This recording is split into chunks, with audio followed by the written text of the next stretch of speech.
Ever wondered why it wasn't eagle holes? Well, we could call it some other kind of hole, but we won't. But wormholes, snake holes. Other descriptions say that it's like a ladder or a rope that descends from the heavens to an earth. So, because of that descriptions, the Mayans say that they will come again when Quetzalcoatl crosses the center of the galactic plane. Now, who's Quetzalcoatl? Well, the two most prominent positions are for this event are going to involve the zodiac sign of Taurus and Scorpio. And those are the two locations at the galactic plane when it's crossed that we're told in ancient writings that the portals or wormholes will open for the arrival of these people.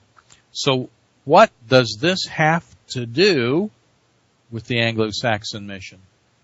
You've got to be asking that, right? I mean, boy, this is weird. So, well, there's a historical reason for the behavior of most people, but more important, there's a historical reason for the behavior of certain cultures. There's a behavior that begins to be culturalized or traditionalized because of some practical event. We just don't pick out, well, let's wear purple socks on Thursday and call it a tradition.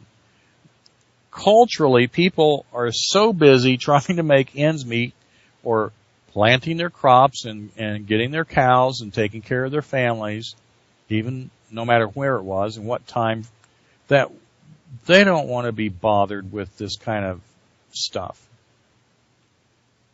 There is always a reason that cultural events develop traditions around some kind of issue.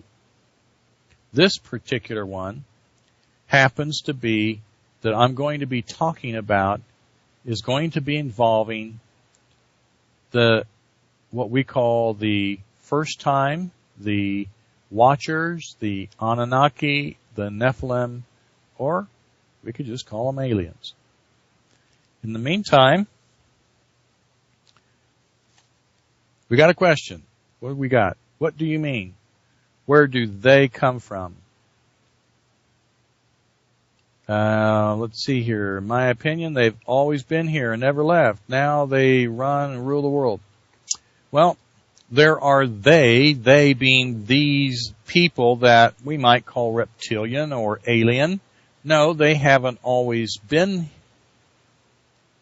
here constantly. They might have and actually were here prior to what we might call the Adamic race, but they left. And that's another story. And then in the meantime, the Adamic race shows up. And then they come back, and that's why we're going to talk about, that was a good question, by the way, that's why we're going to talk about the Anglo-Saxon mission. And before we break into actually doing that, we're going to listen to some more music. And I'll get my notes together, and we're going to go through this thing called the Anglo-Saxon mission after we listen to the music tomorrow by Alexander Blue. We'll be right back.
Dit is ArgusoogRadio.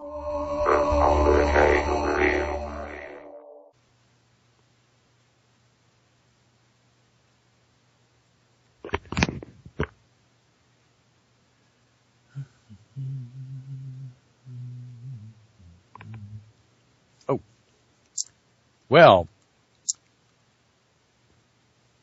you're listening to the Waterman Files. This is February 26th, and we're continuing a discussion. We're going to be continuing this talk about the Anglo-Saxon mission. Let's get back to the fact that I just give you a little bit of background, that there is a lot of ancient historical writings and information, extra-biblical, biblical, archaeological, paleontology, that gives us our input to the fact that it seems like, like Greek, Roman, Egyptian, and others, Mayan, had some relations with beings that were not originally here. Now, that doesn't mean, like it's who's first. Well, let's start somewhere and say, okay,